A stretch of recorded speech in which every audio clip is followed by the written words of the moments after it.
Okay, I think there's a few people still trickling in, but we can get things started.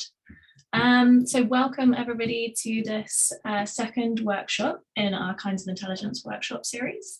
We're very excited for what we think is going to be a really great event. Thanks to all of you for coming. It's nice to see some familiar names and faces. And thanks also to all of our lovely speakers for giving us what I'm expecting to be some very interesting and varied talks. I'm Ali, by the way. I'm one of the organisers of this workshop. My co-organiser is Henry Shevlin, waving now. Before we kick off, just a couple of little housekeeping things. The first is, I just need to find the chat. The first is that we have asked our speakers if they're willing to share any handouts or visual aids with participants. You can find those here in this Google Drive folder, which I've just dropped in the chat. We're also going to be recording these talks and posting them online hopefully quite soon, so keep an eye on our website for that, and we'll also be posting there some of the videos from our previous workshop which we held back in June. Before this session, also Henry has a quick announcement about a social gathering that we've planned. Yes, just a quick announcement. So from 6:30 to 7:30 tonight, we're going to be running a mini virtual event on GatherTown, which I'm sure some of you have used before. We used it for our last Kinds of Intelligence workshop. I'm going to paste the details in the chat, and maybe Ali, we could, if I send you the details, it would be possible before the end of the next session to just pop them on the website. Yeah, I can do that. Fantastic, thank you so much. But yeah, it's and that'll just be from 6:30 to 7:30. All are very welcome. Space is theoretically limited, but we're very unlikely to run out of capacity. Okay, great. So our first session now is a symposium, which we've called Kinds of Communication, in which we're going to have 3 speakers talking to us on the theme of varieties of communication from a range of very different perspectives.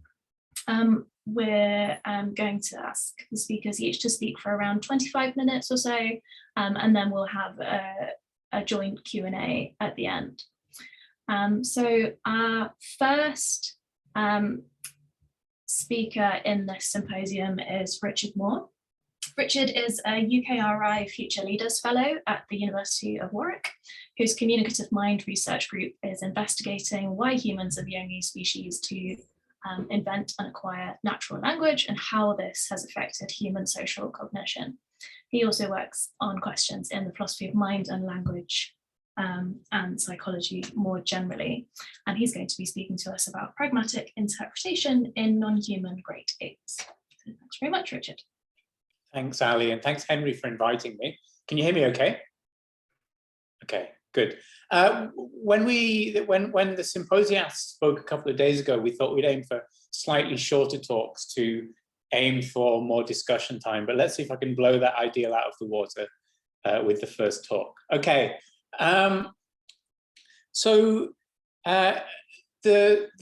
variety of pragmatics that I want to talk about today is one that concerns the understanding of communicative intentions, which many people have argued are very important for explaining language development because it's our ability to understand communicative intentions independently of language that grounds our ability to acquire language. So this is the kind of pragmatics that I'm going to be talking about today. I call it strong pragmatics, speaker meaning, communicative intentions, and it's a foundation for language. What I'm not talking about is contextual interpretation. There's a more general sense in the language evolution literature that relates to the contextual interpretation of signs, possibly which were produced without communicative intent. I'm not talking about that. I'm only talking about communicative intentions. So, commonly it's held that humans, but not great apes, understand communicative intentions, and that's why only we acquire language. And some evidence for this is taken to be what's known as object choice tasks, which involve pointing comprehension. So an experimenter hides something in one of 2 cups, and then points to the location in which the prize is hidden. And young children, children from about 12 months understand where the hidden toy is better than chance, and domestic dogs do as well. But so the legend goes, chimpanzees perform only at chance, and this is because they don't really understand communicative intentions. Now, a body of theoretical literature grounded in Paul Grice's work in the philosophy of language has risen up to explain this finding. And it all centers around the idea that understanding communicative intentions is a cognitively very demanding thing to do, and so involves uniquely human forms of cognition. So the first part of the argument for this stems from what's known as the meta-representational demands of Gricean communication. This is the idea that Gricean communication involves entertaining very sophisticated thoughts about others' mental states. So a common thought that is taken to be paradigmatic of acting with communicative intent, one needs to entertain something like a thought that I intend that you believe that I intend that you believe that it's raining. Now, this meta-representational structure, it's what's known as a fourth order meta-representation. It derives from the ostensive nature in communication, right? So if I want Henry to know that it's raining outside, I could arrange that in lots of surreptitious ways, for example, by drawing the curtain so that he can see it's raining.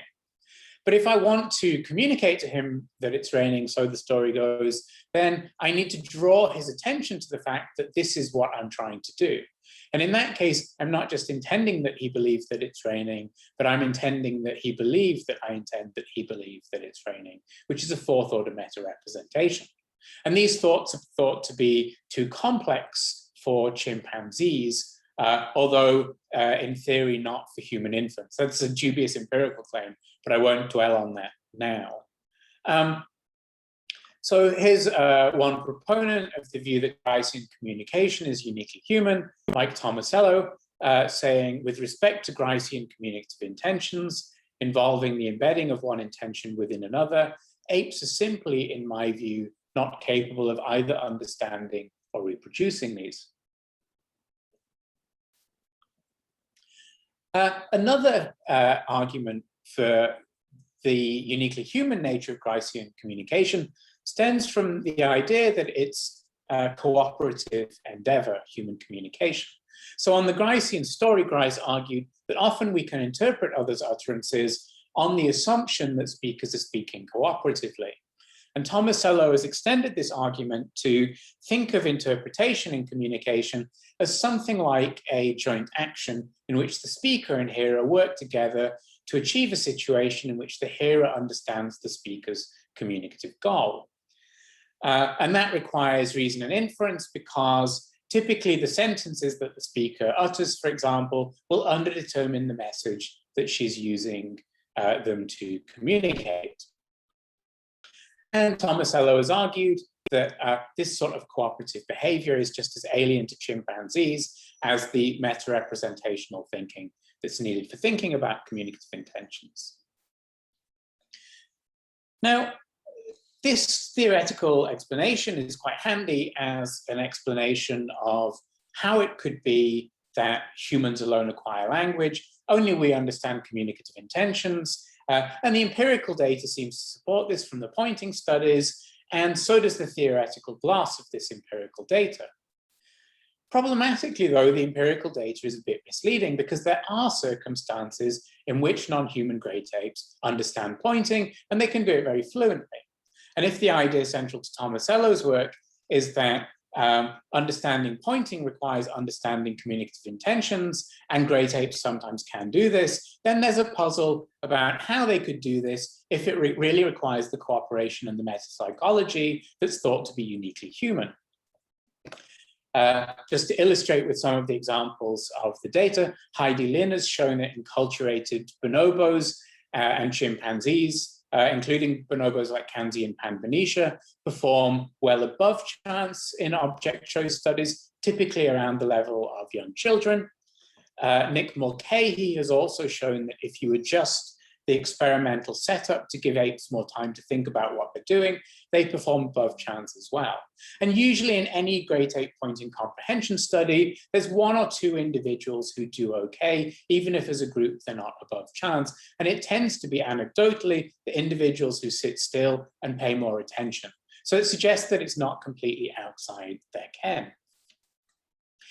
Here's another study I really like that I think is a nice example of pragmatic interpretation in great apes as well. It's from a study by Shinya Yamamoto at the Kyoto Research Center in Japan. So what they have is pairs of chimpanzees in these relatively small testing rooms, and the chimpanzee who's just off screen on the right has a food dispenser that needs a tool to be operated, and the chimpanzee in the left enclosure has a bag of tools. And what they wanted to see was if the chimpanzee with who needed a tool would be able to find a way to communicate with the chimpanzee who has the bag of tools in order to get the tool. And they ran this in two conditions. What you can see on the left side is there's a transparent condition in which there's just a window between them, so both chimpanzees can see each other. And what that means is that the leftmost chimpanzee can infer which tool the rightmost chimpanzee needs by looking at the food dispenser. And then we have this curtained trial as well, where they can't see. And what happened was this, you'll see, I hope the video plays okay. A bag of tools gets thrown in. And what you see is this very ambiguous begging gesture coming through the hole. It's just clapping because it can't really point because all of the tools are in the same bag. And so the question is, will the chimp on the left be able to interpret the right chimp's utterance on the basis of background understanding of what it might be wanting in virtue of knowing which tool it needs? And you'll see that it's extremely inattentive and it's very slow to respond, but eventually it hands over a tool. And what the results showed is that in the transparent barrier condition, they handed over the correct tool above chance. In the opaque barrier condition, they handed over the correct tool at chance, with the exception of one chimpanzee who would climb the wall inside the enclosure, find a place to look through, figure out which tool the other one needed, and hand it over the right tool.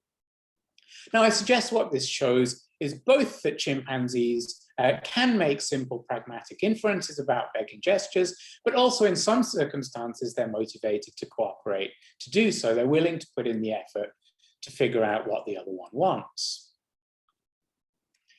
So if we take then as our starting point the fact that great apes do seem to be able to make simple pragmatic inferences about communicative goals, then the question is, what cognitive mechanisms could this involve, if not the complex metapsychology that Tomasello thinks is uniquely human, and which probably is uniquely human, I should say.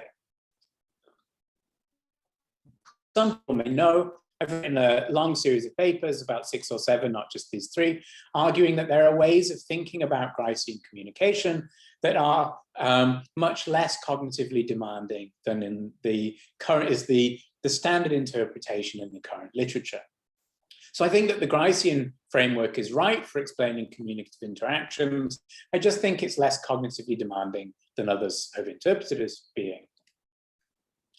For a start, I think there's a way in which one can act with and interpret communicative intentions that doesn't require fourth order meta representations. And it looks something like this. We can think of a communicative act as having, at least in many cases, 2 parts to it.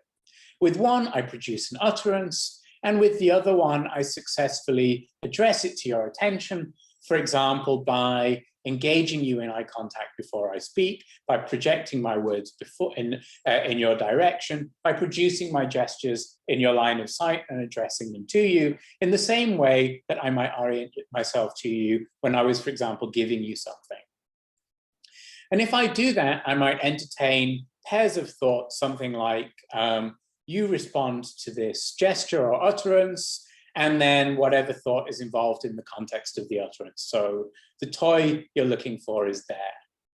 And if I do that, then I satisfy the ostensive nature of Gricean communication, because it's not just that I'm trying to get you to act in a certain way, I'm addressing my utterance to you in a way that will make it salient to you that I'm performing this publicly, ostensively. I'm not trying to be surreptitious about what I'm doing.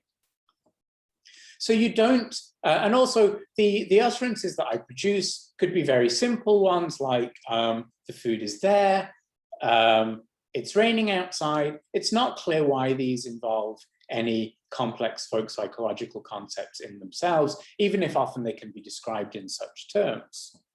So then there's a way of producing or acting with communicative intent that requires neither rich psychological concepts nor fourth order meta representations.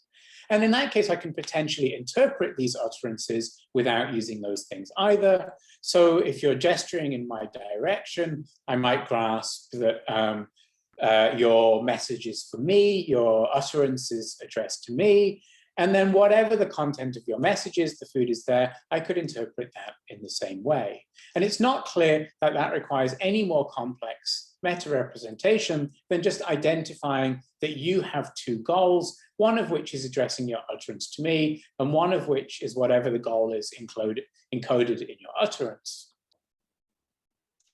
There's also a way that we can think of Gricean communication that it shows that it doesn't have to be an intrinsically cooperative act, right? So if we can think about the nature of Gricean communication in which speakers act with communicative intent in order to express a certain message that the hearer infers, then what we can think about is that the task of the hearer is to infer the speaker's message on the basis of what was said. And it's true on the Gricean story that he thinks that often we do that by thinking cooperatively. But that's not the only way in which I could recover the speaker's method. In principle, there could be any number of ways in which I could infer the speaker's message from the utterance she produces, one of which, for example, might be statistical frequency. This is the sort of thing that people say when they have goals like this. And if I can infer the message by statistical frequency, I don't need to reason in terms of cooperative motives. We can also think of the relationship between what the speaker says and what the speaker means in terms of kind of the weight of the evidence that the speaker is providing for her communicative intention. So for example, sometimes I might produce an utterance that's extremely good evidence of what it is that I'm trying to communicate, and other times it may be very poor evidence of what I'm trying to communicate. And I think this distinction helps us to understand why great apes might be better or worse at some forms of communication than humans. I'll come back to that in due course. I hope why I brought it up now. But I think in the meantime, we can start to think about inferring communicative intentions and the content of speakers' messages also in a way that's not cognitively demanding. So for example, the hearer needs to interpret the speaker's goal. And we can think of this active interpretation in terms of the hearers forming a prediction about what the speaker is trying to achieve by speaking. And this prediction is generated on the basis of the evidence in the form of her utterance that the speaker addresses to the hearer. But we don't need to model this active interpretation syllogistically, because we can also interpret it probabilistically. So I might just make a prediction about what Henry is trying to achieve based on the fact that he addresses his point to me and then points to some object, for example. And when he does that, I can generate some expectation about what he might be trying to do. And then I can find out if I'm right by just acting as if my interpretation is the correct one. So he points to one cup and I think, well, that's what he wants to tell me. So I look in that cup to see if that's where the food is. And if it turns out the food was there, then I confirm that my interpretation is the right one. If it turns out that I misunderstood, I just make another guess for what he was trying to mean. And each time by acting as if I have the right interpretation, I will gain feedback on the accuracy of the interpretation that I'm making. Now, you can skip this. Okay, so when I'm acquiring this feedback just on the basis of making predictions and then responding as if they were true, each time I do this, I'm gaining new insights into the quality of the evidence that Henry is providing for me when he acts communicatively. So, for example, every time I understand his point correctly, I gain further confirmation that this is how people like Henry, or at least Henry, use gestures like the pointing gesture. And that gives me a reason myself to use the pointing gesture in the same way that Henry does. So potentially I can imitate it when I also want to draw people's attention to these things. And then in any community, you'll get some sort of proliferation of the same gestures just because they work. But again, this doesn't have to be a particularly cognitively demanding process. We're all just making predictions about the outcomes that others are trying to produce when they act, and then reproducing the successful actions on that basis. We can also think of this process of kind of hypothesis formation just in terms of a make a good guess about what's going on and look for feedback hypothesis. If that's the case, the interpretation that I form might always be underdetermined by the evidence that speakers present. That's consistent with any story in which pragmatics is playing a crucial role, because we know, for example, that what speakers say invariably underdetermines the content of what we're trying to communicate. But we can account for this pragmatic gap just in terms of the capacity to make predictions about what speakers are trying to communicate when they do. So I make a guess, I test it by acting in accordance with the outcome that I predicted, and then I look for feedback. Now, none of this evidence that I consider needs to include evidence of what Henry or Ali's mental states might be if they're producing them for me. So even, except in the form of behavioral proxies, there will be lots of behavioral proxies of mental states, and I can use these in my reasoning, but I don't need to think about the mental states directly. So now we have a non-mentalistic foundation for Gricean communication, both in terms of the form of interpreting communicative intentions by recognizing that actions are addressed to me and that therefore they might be worth my effort at interpreting them, and then interpreting those actions based on my making predictions about what the agent performing them are trying to achieve. We can think about this, lots of Gricean theorists emphasize that first personal experience is central to thinking about mental states. And we don't have to give up on the idea that this story I'm telling about Gricean communication involves rational first-person thinking. So, for example, we might think that interpreters are sensitive to the evidential weights that are attached to different utterances that interlocutors are producing, and they might not be able to articulate what it is that they're doing when they're interpreting these utterances, but they can at least track the ways in which, for example, some interpretations of what people have said might seem more plausible than others. And we can think that metacognitive emotions might play a role here as well. So, for example, if I correctly interpret Henry's pointing on lots of occasions, then I might get more confident than in previous occasions where I was doubtful that I really understood what he was doing. And then if I act in accordance with my confidence, I will be right more often than I was wrong. And we can generate these feelings, these metacognitive feelings, in just, for example, experienced associations of successful pairings of utterances and intended goals. So I just finished this bit quickly, then I'm going a bit slow. So now we can think of utterance then just as a process in which we infer what speakers are intending to communicate on the basis of what they've said, and when there's potentially better or worse evidence provided by them in the form of the utterances that they're producing. And what we might then think is that where there's really good evidence that, so where the utterance is good evidence for the communicative goal, we could think about that in terms of a small pragmatic gap. The interpretation is heavily constrained by what the speaker said, but there may be large pragmatic gaps too. And we can think that there are just better general heuristics that we can appeal to think about the sorts of evidential quality that speakers provide for their communicative goals.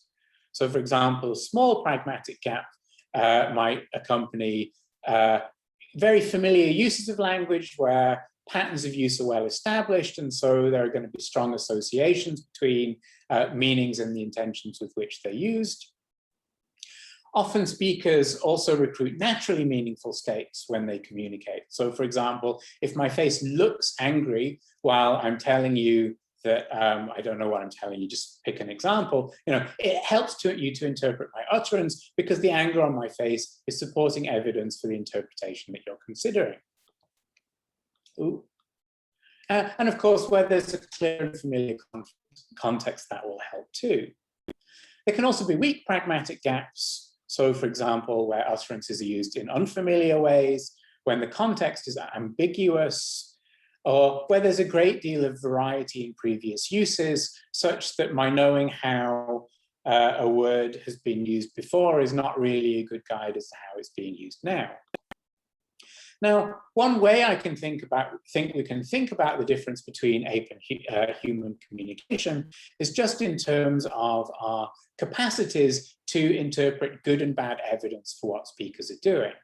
So one thing that I suspect is going on is humans are very good at interpreting utterances where the quality of evidence being provided by speakers is not very good.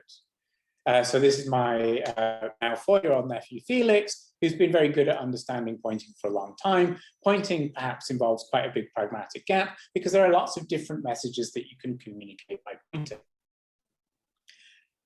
One thing that's striking about chimpanzee and bonobo communication is that their communication tends to involve lots of naturally meaningful signs. So, for example, if they want to have sex with you, they will show you their erect genitalia. And that presumably makes those communicative acts quite easy to interpret because erect genitalia have evolved exactly for that purpose. Now, we've got this far without thinking that you need mind reading to communicate, but of course that's consistent with the story on which once you have developed forms of mind reading, perhaps uniquely human forms, then we can supplement our interpretive abilities by incorporating, for example, my knowledge of Henry's beliefs and desires and using these to better interpret our utterances. But they're not essential to assigning values to utterance interpretations in the first place, so that we don't need them to get started.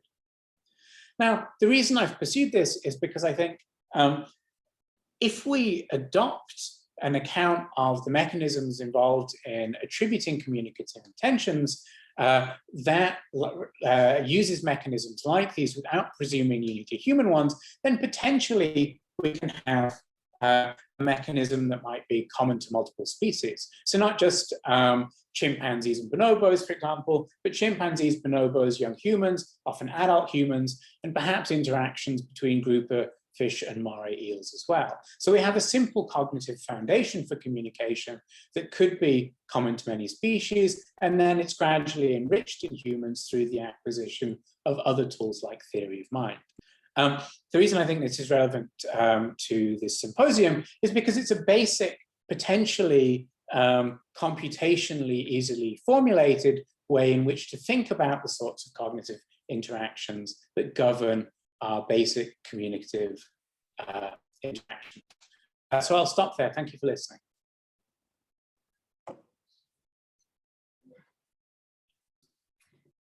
That was great. Thanks very much, Richard. And so our next speaker is going to be Stephen Neale. Stephen is a distinguished professor of philosophy and linguistics and the Cornblyth Chair in the Philosophy of Science and Values at CUNY Graduate Centre. And his work in the philosophy of language and related areas has tackled questions relating to meaning, interpretation, context, structure, and representation. And he has also served as an advisor to the Department of Justice on related issues, including internet filtering technology. And he's going to speak to us today about conceptual and technical problems in identifying hate speech. Thank you, Ali. I hope everyone can hear now. Yep. Good. I've changed the title slightly, but let me share my screen with you. I'll just jump straight in if I can do this. There we go.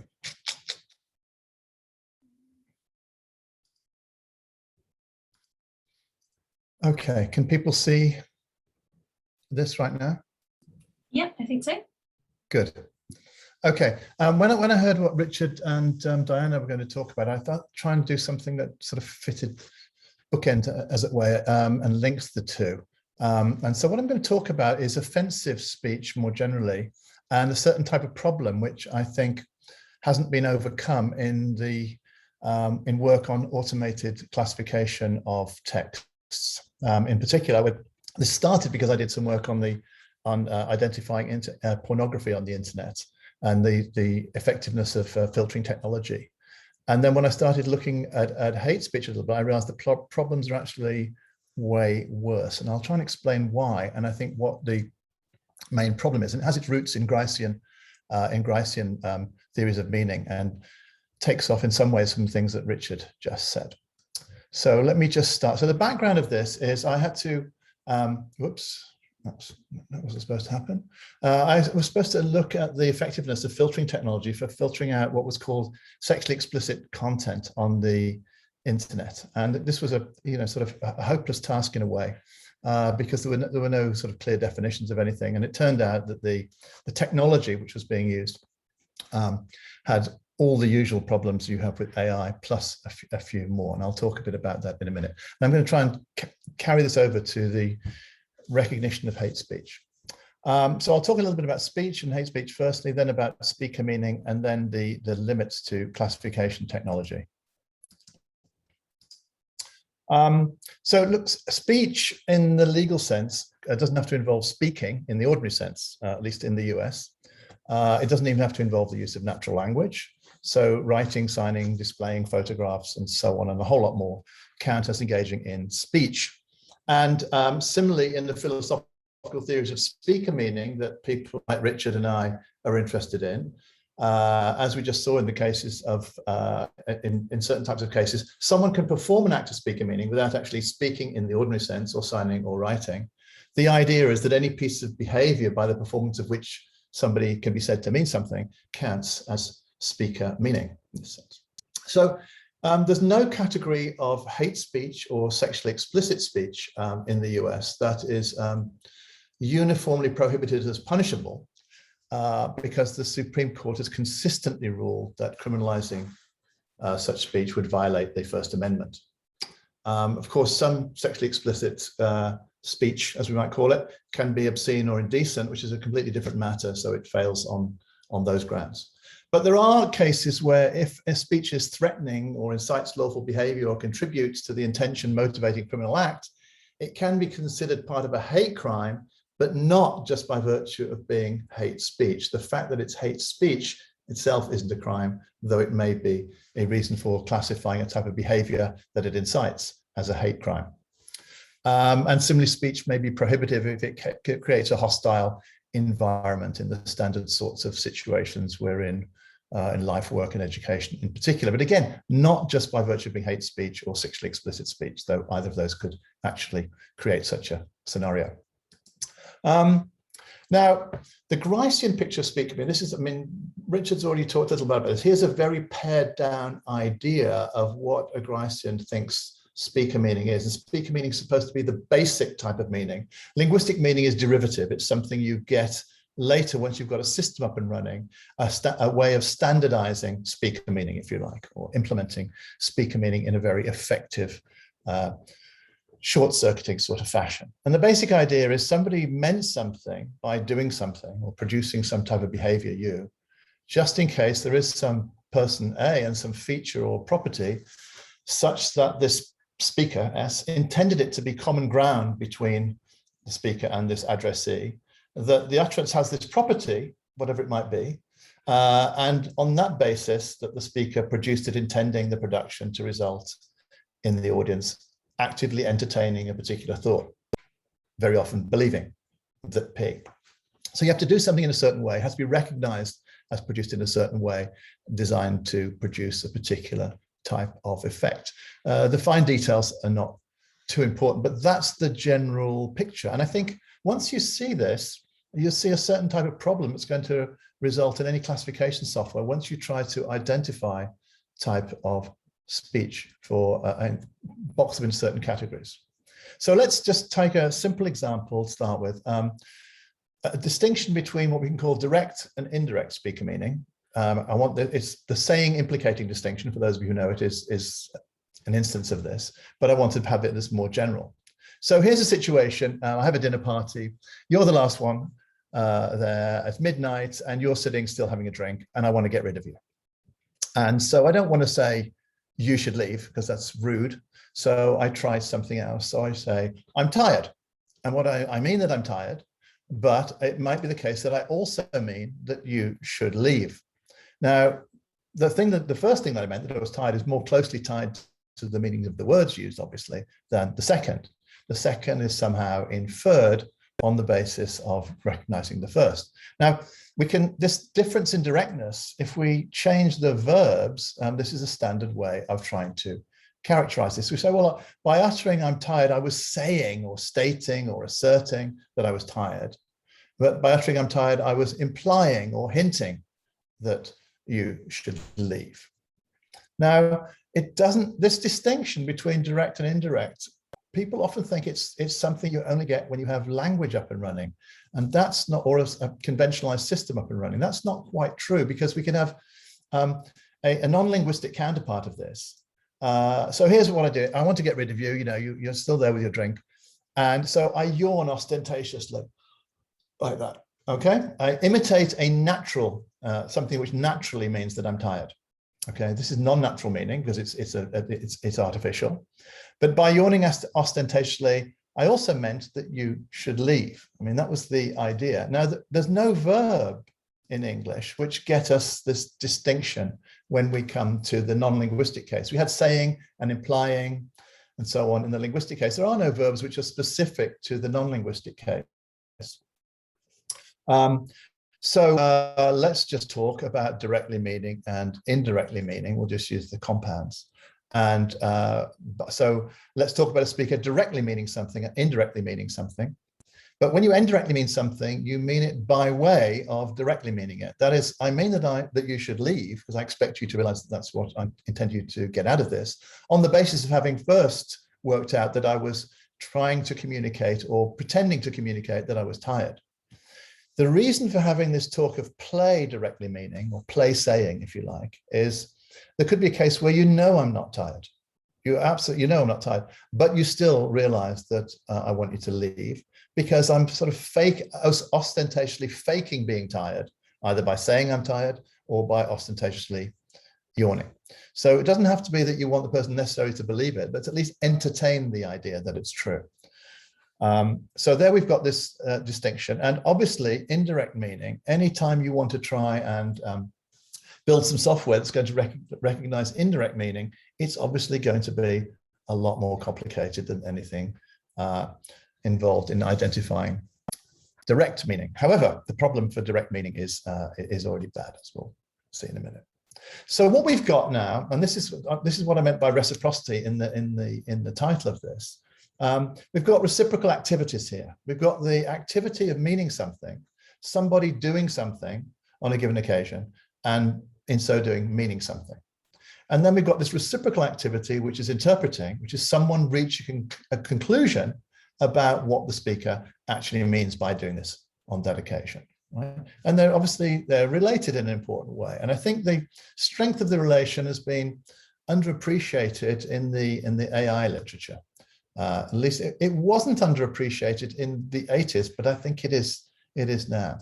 So we've got these reciprocal perspectives, if you like. The speaker intends to communicate something to some addressee or audience, selects a form of words that thinks will get this across, and off they go.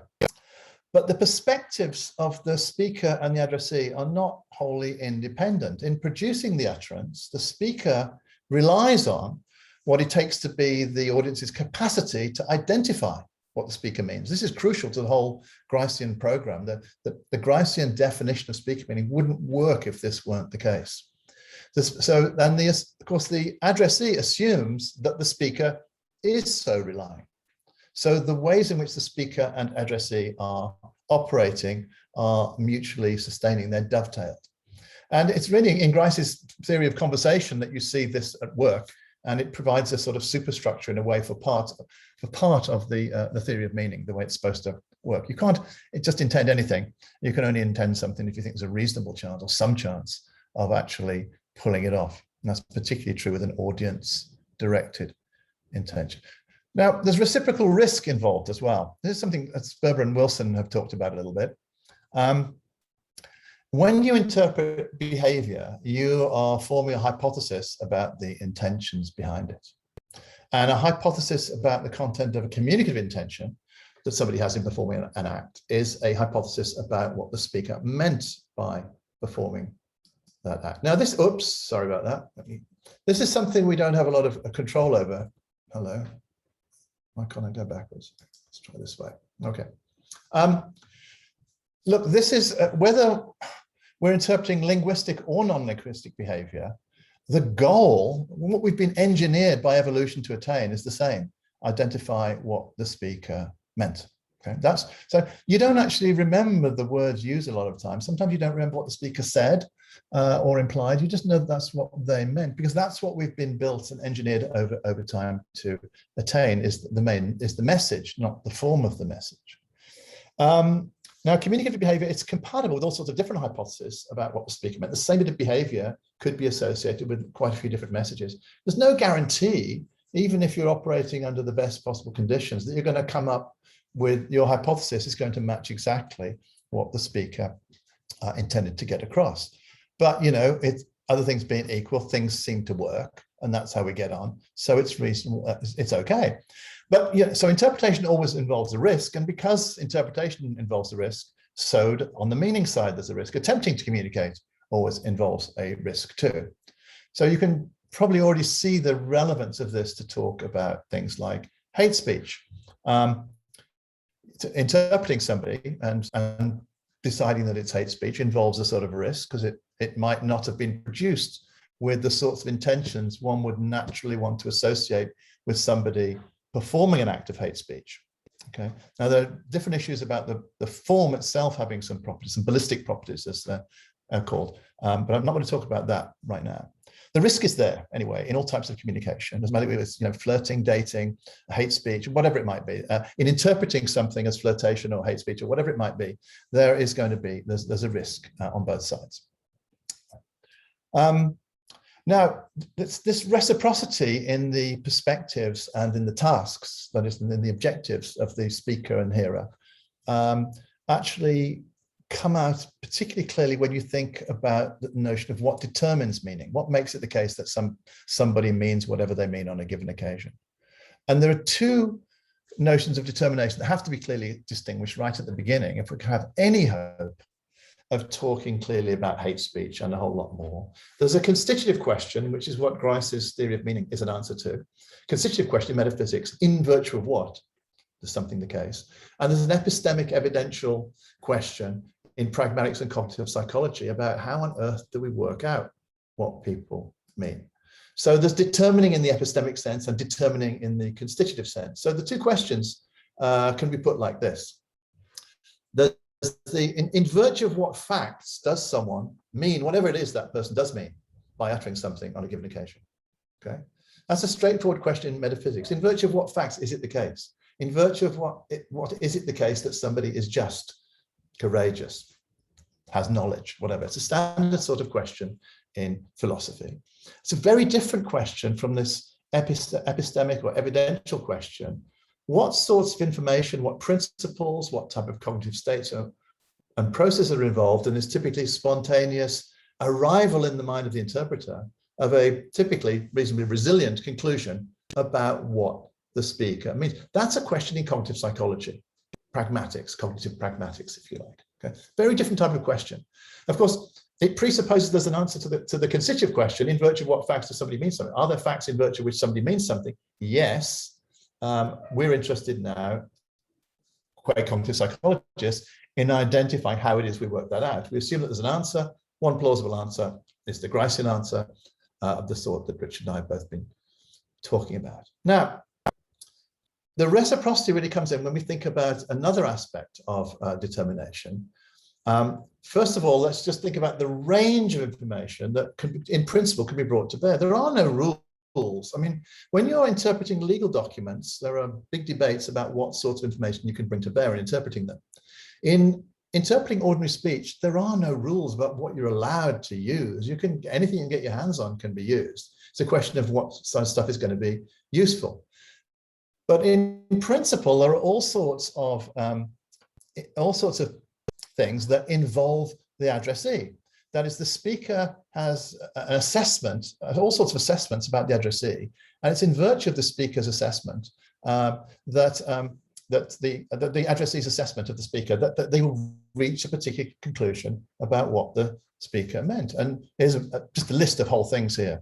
The extent to which the speaker is operating in accordance with norms, conventions, and practices, specialized knowledge, the salience of objects in the shared environment. This is all the addressee, the interpreter's assessment of the speaker, how the speaker stands with respect to all of these things, linguistic fluency, knowledge of the topic at hand, and so on. Right, those are all things that you're going to actually bear on the in principle, could bear on the interpretation process. But we have to be clear about not confusing the constitutive question about what makes it the case that somebody means what they mean from a sort of causal question about in virtue. I mean, how was it that the speaker came to have the particular, let's suppose the Gricean story is right about the constitutive question. How did the speaker come to have the particular communicative intentions that the speaker came to have? And then there the question takes on a very similar form to the epistemic question. It's now from the speaker side. What sorts of information, what principles, states, and processes are involved in the formation of the communicative intentions the speaker had in uttering X or that? It's the mirror image in a way, although it comes first. It's the causal or etiological question is the mirror image of the epistemic question. So there's a reciprocity gap here, I think, in the computer science literature. There's no evidence of anything in the field of automated classification that's sensitive to anything like this structural reciprocity. And there's no evidence, I haven't found it, that the matter's actually been addressed since the 1980s, when researchers at Stanford and SRI were working on exactly this problem, but got sort of overtaken by neural nets, basically, because of the sheer brute computational power. Let's get the results the brute force way and not worry about trying to do things in anything like the way that humans try to do things. And I think that's a serious, I mean, I understand from a purely practical point of view, wanting to get results as quickly as possible, and increasing computing power obviously going to make that easier, but it's very unclear that you're going to actually play catch up in the right way that I'll get to in just a minute when I start talking about classification software itself. There's a question, first of all, about underdetermination of content by linguistic form. Sentence one, true or false? Well, it's true in New York, it's not true in London. So there has to be some domain over which you're interpreting something before you can assign truth or false to something. Similarly with all of these sentences here, it's snowing, it's windy at midnight. Is it snowing? Well, it depends where you're talking about. And so on. The time gap between, I've had an afternoon nap, that would typically mean on the day that you're talking about. A flu shot probably mean that season. Measles, the time period will probably be your life. It's not mentioned overtly in the sentence, but these are very rational assumptions or conclusions that people will reach about what's going on in that type of case. I mean, people thought that noun phrases connected to pronouns is all very straightforward. You look for the closest one or the salient one or the subject. I mean, and just a sentence like 6 shows that all those theories go out the window. The correct information is you have to know that Ringo's the Beatles' drummer. That's what tells you that John hopes that Paul knows that Ringo said that George had found his drumsticks, right? It's knowledge of the Beatles, not knowledge of language or knowledge of salience or anything like that. And knowledge of the Beatles is not part of what we generally know about language per se. Okay. Now, this is the last points I'm going to make. Now I'm going to get straight to the classification software. What's the goal of having automated classification of software. It's of content. It's to make the same calls that a normal human agent would make in classifying speech as belonging to some specific category. That's how you test if it's any good, right? Is that what I would say? Or is that what people would say? And that's how you test it. Does it make the predictions that people make? Otherwise, it's not doing what you want it to do. But of course, the problem is that the features that classification software can recognize are just formal features, such as occurrences of words or occurrences of ones and zeros, really, or other features susceptible to pattern matching techniques and statistical analysis. So that just makes them inherently incapable of making many distinctions between types of content that seem very obvious to us. And so they're unable to classify many texts in the same way that humans will want to. Now, this is tricky, but with sexually explicit material, as whatever the best definition of this, all the vendors of filtering software, whether it's client-based or server-based, use different definitions and different category names and so on. But the point is, the best filters that there are for blocking out sexually explicit content block a substantial amount of content that is not sexually explicit, or they fail to block a substantial amount that is. And there's a reason why this will always be the case. You can't simultaneously block all sexually explicit material and simultaneously allow all protected speech unless you can go through these things one at a time and make a decision, right? What you're doing when you're doing this in an automated fashion is it's like you've got a birdhouse and you want to let these little sparrows go in, but you don't want these big hawks going in. So you build the hole a certain size that the sparrows can get in and the hawks can't get in. The problem is, the fat sparrows can't get in, okay? And the super sleek hawks can get in. And so you're constantly adjusting the size of this. So this is the precision recall trade-off. This is the overblocking and underblocking. You're in that same situation as you are with the birdhouse. There is no final answer how to fix the problem, right? You simply have to make the hole a certain size and hope that all the sparrows and none of the hawks can get in, knowing that either some of the fat sparrows can't get in or some of the slim hawks can get in. That's just the situation you're actually in. So there's this trade-off between overblocking and underblocking. Now, when it comes to sexually explicit content, this is going to be different for, This is going to be different for hate speech. Vendors tend to regard substantial overblocking as acceptable collateral damage in configuring software because nobody actually minds if it takes that to it most of the time. But it still results in failures to block huge quantities of sexually explicit speech.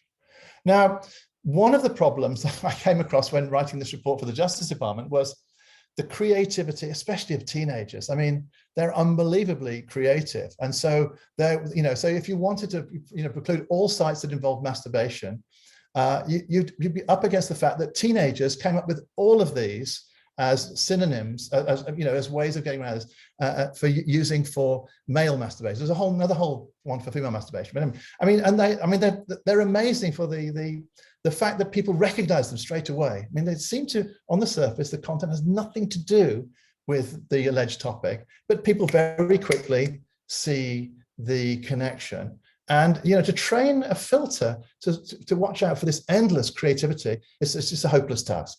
Okay. So there's that issue about linguistic creativity, which is going to spoil things dramatically when you come to any type of particular content. And with sexual content, obviously people get more creative than ever. And presumably with hate speech, the same thing is going to happen. So there's this creativity problem, the holistic, world-bound, context-sensitive nature of judgments about context, human judgments, whether it's linguistic, auditory, or visual, is something the most sophisticated programs can't hope to replicate. It would become tractable if we could formalize the virtually unbounded creativity of language users and our capacity to abstract novel hypotheses and so on, and perceptual, emotional, and social experience. Okay, that's not going to happen. So what actually does happen when people try to do this? Well, look, these underlying problems are sometimes obscured by talk of neural nets, machine learning, deep learning, training, artificial intelligence, and so on. But it's really to miss the point. I mean, a lot of this is really advertising. I mean, vendors of different types of software have, made hay out of using words like neural and intelligence and context and deep learning and so on. And neural net's just a family of algorithms, and you can train these systems to, over and over again to make better and better judgments. But it's a set of algorithms, and machine learning is just pattern matching, and contextual analysis is recognizing feature co-occurrence and other formal features that you can feed into statistical analyses. And retraining just means running it through again, tweaking it. That is pointing out things that are wrong and getting the algorithm to make predictions that are more in accordance with your intuitions by feeding it its mistakes and showing and telling them that they're a mistake. You can't say why it's a mistake, but telling it's a mistake. And then, of course, with deep learning, you've got the sort of monitorless training, as it were. But look, the advances, I mean, this is not a problem in technology per se. This is a conceptual problem, because there's lots of technological advances, but they tend to be in hardware, coding, and the algorithms. They don't fundamentally alter what computers do, which is perform formal operations on formal symbols. That's what they do. Now, in classifying material as hate speech, and we'll see this when Diana talks about, I sort of looked through Diana's slides, and it bears out some of what I'm going to say here. So I've, in a way, built this in a way to feed nicely into Diana's talk. When it comes to hate speech, the problem for automated classification, client-based or server-based, they're actually much worse than they are for classifying material as sexually explicit. Because in addition to the usual problems, here are some that are required. You need to know the knowledge of the addressee. The different type of addressee makes a big difference. Differences between private and public hate speech make a difference. These make no difference in the explicit content, sexually explicit content. There's the existence of cross-modality hate speech, where you can't get hate from the words, you can't get hate from the pictures, but put the two together and you get something which seems like hate speech. There's group hate speech, and then Diana's going to talk about the subtleties involving sarcasm, passive aggression, gaslighting, and so on. But then there's a vendor problem too. With sexually explicit content, vendors are pretty happy to have this collateral damage of overblocking, and the government doesn't seem to mind. Only the ACLU minds, but the government doesn't seem to mind. It's not clear that this would be as acceptable for hate speech, because of the differences in what people construe as hate speech, and secondly, the issues that I've just mentioned in those 6 things, the 5 things above the vendor problem, actually impact on what counts as hate speech in ways that there's no real analog in the case of any other type of the sexually explicit content. I can't seem to move this. There we go. So look, there's a nightmare caveat in all of this, and perhaps all we do is perform formal operation symbols. Perhaps human learning involves more than formal pattern matching, statistical analysis. Perhaps the rate of our potential improvements, which is just changes, drops off with each pass, and the point of diminishing returns in improved accuracy, as it might be called, is soon reached.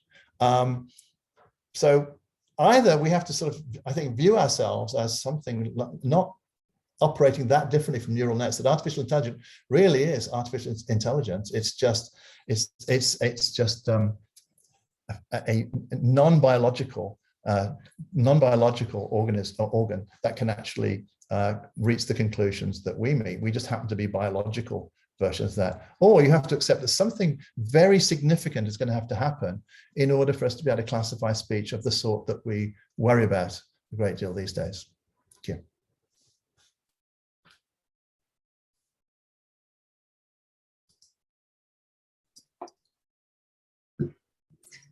Okay, thanks so much, Stephen, for a really fascinating talk. We'll move straight on to our 3rd speaker now, and then we'll have Q&A. So our 3rd speaker in this symposium is Diana Maynard. Diana is a senior researcher at the University of Sheffield, where she has led the development of Sheffield's open source multilingual text analysis tools, and has also led research teams on a number of other UK and EU projects. Her main research interests are in tools for language technology, information extraction, sentiment analysis, social media analysis, and terminology. And today she's going to speak to us about the language of tweets, who's saying what and why.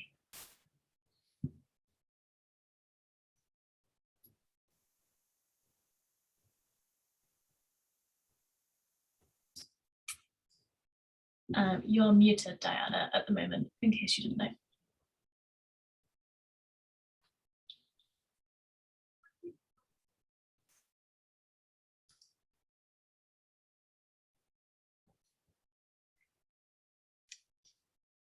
Sorry about that. I'd hidden I'd minimised my window and couldn't. Oh, let's go back.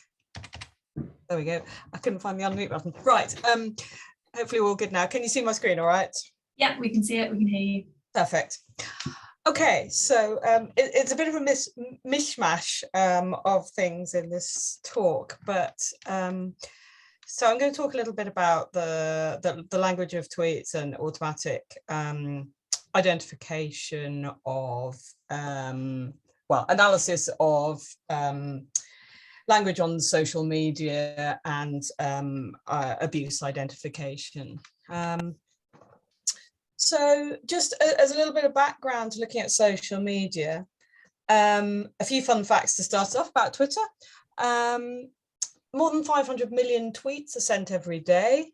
There's more than 300 million monthly active Twitter users.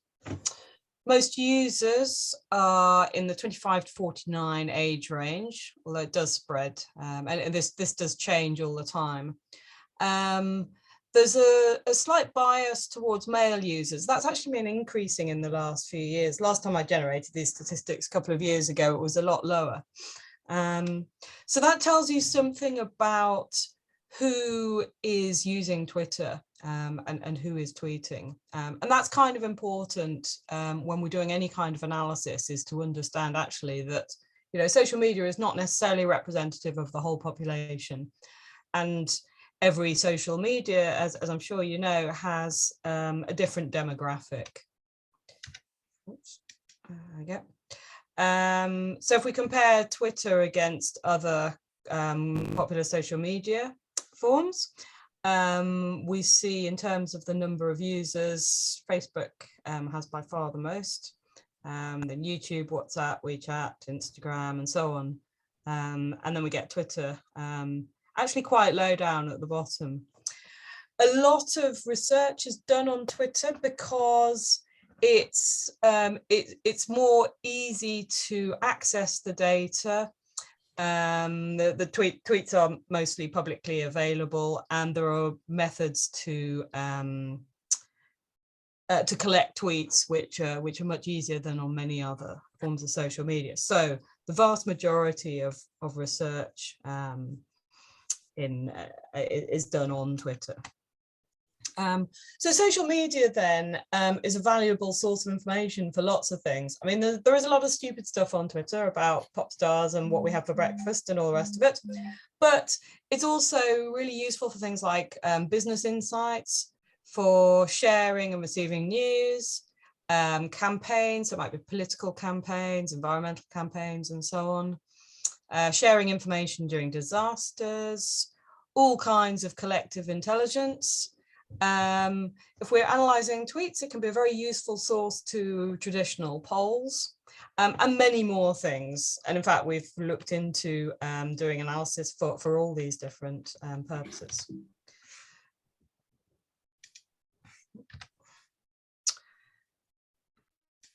So analysing big data then is not entirely new. This picture always amazes me. So this is a real picture of staff in 1939 sorting 4 million used tickets from the London Underground in order to analyse line use. I just find it unbelievable that people actually did this, and they sat there and literally were looking at these underground tickets to try and figure out what people were doing. So obviously, so these kind of concepts are not new, but the the technology, obviously, for doing this kind of analysis has made things a lot easier. So one of the things we do is real-time opinion monitoring. So, for example, here we're looking at Donald Trump's tweets. We collected his tweets for several years and analysed what was going on, what he was talking about, what kinds of sentiment were being expressed in his tweets, and what kinds of sentiment were being expressed in people's replies to him. And, you know, we see some interesting differences.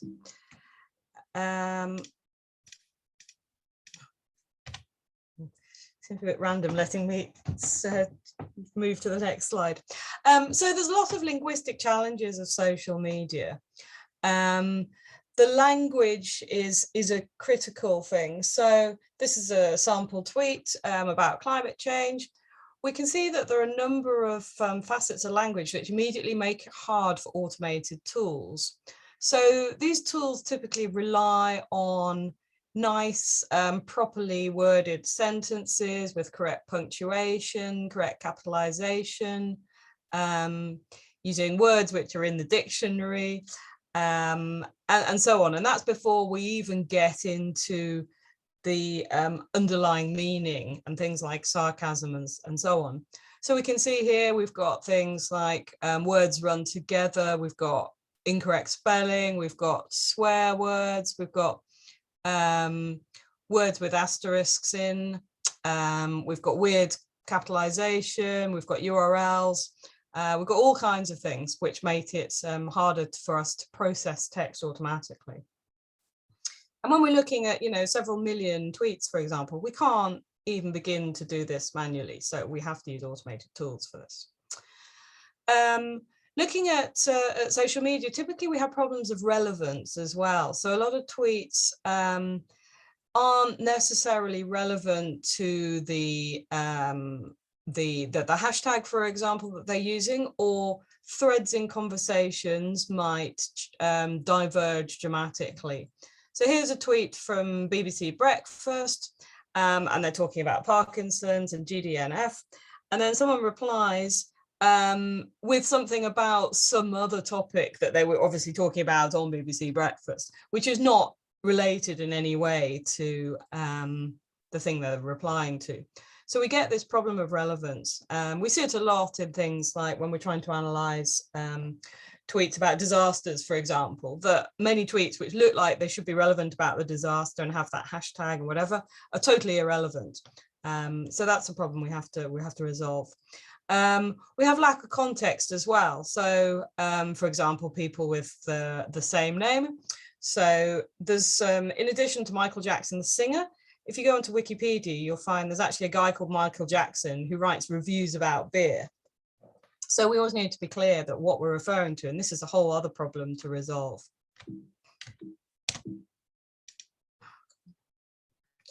So, So the problem with machine learning and deep learning tools can be very effective for doing these kind of NLP tasks, and they're very popular and sexy. And they can, you know, we can process huge amounts of data and we can get good results. But they struggle often with these kind of tasks. So the intricacies of abuse detection, for example, are really difficult to handle. We have to deal with a lot of subtleties, so things like sarcasm, passive aggression, gaslighting, and novel forms of abuse. As in the previous talk, where we saw that, you know, all the different ways in which people can be abusive or can talk about you know, topics. They're easy to set up, but they're quite hard to tweak, and they're kind of a black box nature. So this makes it really hard to understand once you've run a tool, where things have gone wrong, where it's not correct, or how to fix them. So what about deep learning? So deep learning is what all the cool kids are doing these days. So machine learning then is about where you give, you provide some input, you basically develop a set of features to extract, and then the machine, and you provide a classification mechanism, and the machine goes away and classifies the text according to the features, and you get some output. So for example, to decide whether this input thing here is a car or not a car. With deep learning, you give it the input, and essentially the machine decides itself what features to extract and how to classify it, and then it provides the output. So it's essentially doing this middle task itself. So if we compare the two things, we can see machine learning uses algorithms to parse data, learn from it, and then make informed decisions based on what it's learned. The problem is it needs a large training corpus with examples, and it's really hard to generate this kind of corpus. It can be quite time consuming. And also, we need to have training data that's similar to what we're going to see in the real world. And this is difficult, for example, when you get all these novel forms of abuse and so on. And then we have to figure out how to divide the data into various classes based on a set of features. With deep learning, it basically structures algorithms into layers to create an artificial neural network. And this can learn and make the intelligent decisions on its own. If you thought machine learning needed a lot of data, deep learning needs an absolutely enormous amount of training data. You can think of it like the fuel that powers the rocket engine. On the other hand, this doesn't need to be annotated with all the right answers as the regular machine learning corpus does, but it does need a lot of training data of the right sort. So it's basically trying to decide how can similar things be defined. And the classic example is AlphaGo, where essentially the system learned how to play the game without knowing what the rules were. So I'm going to talk a little bit about some of the work we've been doing on hate speech detection and some of the problems. There are quite a lot of swear words and nasty things in this, so just to warn you.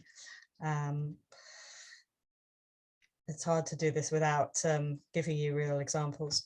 So online abuse then puts people off debating online. It can put people off becoming things like politicians, journalists, etc. And that's mostly what we've been analysing, is abuse against like high-profile public figures. It seems to be getting worse, and it might be particularly bad for particular groups, so females, ethnic minorities, LGBT, and so on. We did a study of Maria Ressa, who's an international journalist in the Philippines, who's very highly acclaimed, and she's been getting a huge amounts of abuse and far more.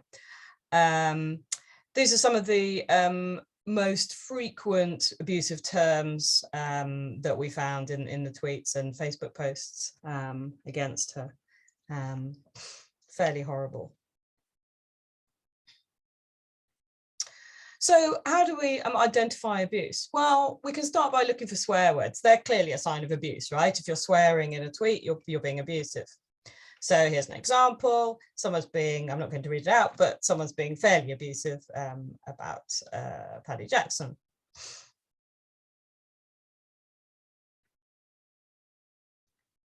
But this isn't always the case. So here we've got the same F word used, but in this case, we're not being abused. The person's not being abusive. They're just using it as part of kind of everyday conversation. So we have to be very careful that we don't just spot, abusive or swear words and think, oh, this is abusive.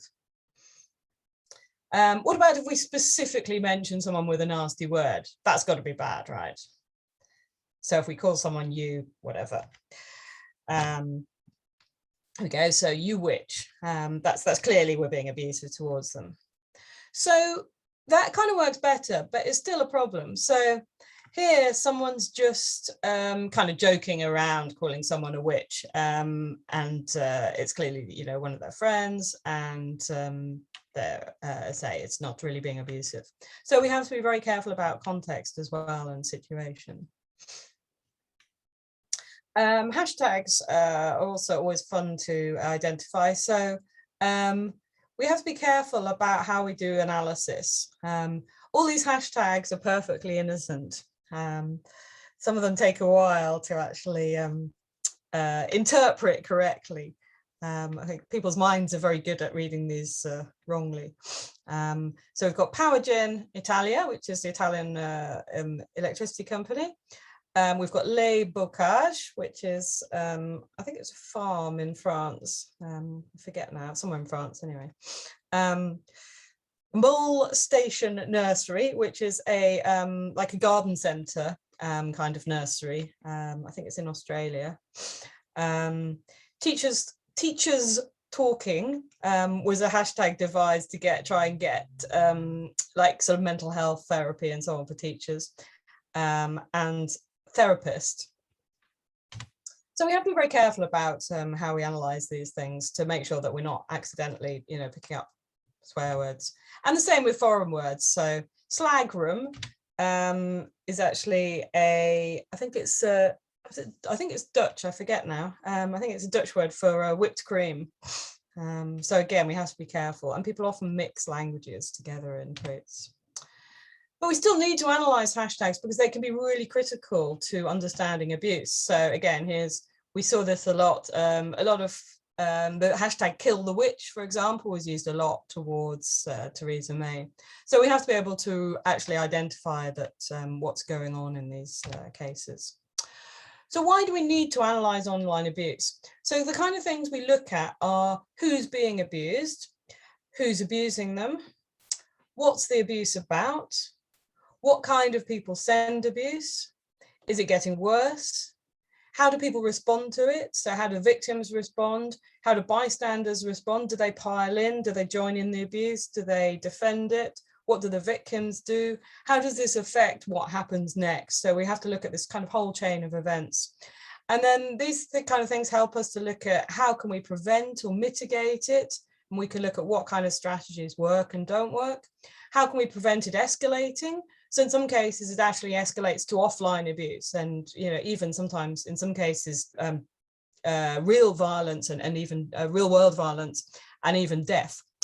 And then looking at things like how do abusers avoid detection and how can we mitigate this, and so on. There are 100 more questions that one can ask. So these are all the kind of things that go alongside the analysis of online abuse. So the basic kind of methodology we've been using. We collect all tweets to, from, and about our targets. So if we're looking at politicians, journalists, footballers, whatever, we have a tool which collects tweets according to various features that we can define. I forgot to explain that we've been developing a technology called, a toolkit for language processing called GATE for the last 21 years or so. And this has a whole host of tools for analyzing language in various forms. One of which is we have social media toolkit for analyzing tweets. We have an abuse classifier called GATE Hate for classifying abuse, and so on and so forth. So we collect all the tweets, we then annotate all the interesting information automatically. So who's doing who's talking, what's being talked about, when, where, and so on. We run an abuse classifier that we've developed, and then we index all the information and apply sophisticated search and visualization techniques to analyze the results. So for this, we've been mostly using Elasticsearch and Kibana. So essentially, we track tweets in real time using the Twitter streaming API. We then extract individual tokens. We break it down into individual words. We normalize the spelling and abbreviations. We try and resolve some of the language issues. We identify parts of speech. So is it a noun, is it a verb, and so on. We then discover mentions of entities like people, locations, organizations, products, and so on. This is useful because they're often the targets of abuse or give us more information. For MPs, we'll find mentions of MPs, link them to external information from other knowledge sources like DBpedia, which is basically related to Wikipedia. So then we can find out information like how old they are, what gender they are, which constituencies they represent, and so on. Then we match tweets against the detailed topic ontology. So we're essentially trying to find what the tweets are about. We link them in some cases to NUTS regions. So we have ideas about location based on place tags and where the user's from. We classify the users. So is the person talking a journalist? Are they an organization like a charity? Are they a member of the public, and so on? And then we index them in, as I said, in a semantic search engine. So this lets us do like complex search and analysis. So for the MP detection, we found, we collected a set of 404 abusive terms, but we only annotate them when they're used in a specific situation. So this is what I was talking about before, where we don't just want to identify, for example, obscene words. We have to be very careful about the context in which we recognize that they're being abusive. So things like threats, things like obscene words, uncivil language, racist, bigoted language, and so on. And then we can analyze the data in lots of ways. So for example, looking at how abuse differs in style when it's directed at men and women, we can see the kind of key nasty words that are used against different MPs. So these essentially mean the darker the color, the more frequently that term was used. So again, I won't read them all out, but you can get the idea that different people are called different things.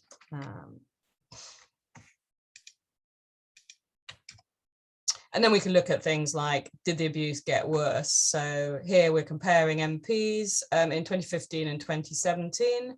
The way to interpret these things essentially is the innermost ring is the colour of the party. So red for Labour, blue for Conservative. And this is the proportion, the proportion of replies that they received that were abusive. So we can see here that the Conservatives got more abuse than Labour in proportion to how many replies they received. And then the pink and blue indicates the proportion of those that were male and female. And then these here are the individual people around the edge. So essentially there are a lot of problems and we're only a very small way to understanding and being able to deal with all these problems. So again, going back to Maria Ressa again, and the other journalists we've been looking at, we see a lot of things like under the radar abuse. So we see things like manipulated images, and these are really hard to interpret automatically as being abusive. So here, for example, Maria was often, she's often castigated for lying and fake news and so on, and they're trying to undermine her credibility as a journalist. So here it looks like, you know, a nice celebratory picture, and then they've got this Queen of Fake News banner around her. So it's very subtle, and it's quite hard to actually identify these kind of things automatically. We said we've got a lot of subtle gaslighting. So this is where the abuse itself isn't that bad, or even it's barely abusive, but when it builds up over time, it has a really damaging kind of effect, especially on people's credibility, on their reputation, and also on their mental health itself. And they start even beginning to doubt themselves. And this is a very common way of targeting people without, say, while kind of staying under the radar. Contextual references are often a problem, so you have to understand the context in which something's being said in order to actually get that it's abusive. And also the correct identification of the abuse target. So here's a good example where you see various people are being replied to. Carol Cadwallader, who's another journalist that we studied. So they're replying to Carol Cadwallader and Nigel Farage. And it says, "Dear Anne Banks, I'm also sorry you're a slippery cunt." So we have to really try and understand, who are they talking about here? Who are they being abusive to? And this isn't always obvious, even for a human. Sometimes, again, you have to understand the whole context in order to get the picture of what's going on. So there's a lot of issues here. I've sort of done a very whistle-stop tour of a lot of things. But I guess the takeaway message then is that social media contains an awful lot of interesting information. And the way people talk on social media is critical. Abuse on social media is a real problem, which can also lead to offline violence and even death. And it's important to just look beyond the numbers. There's a lot of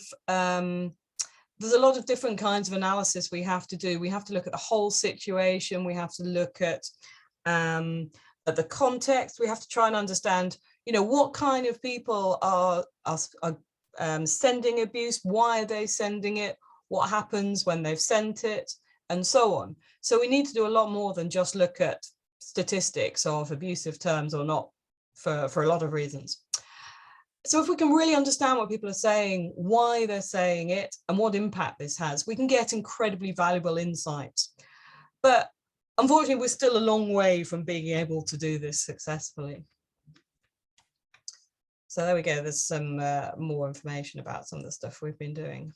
And that's it.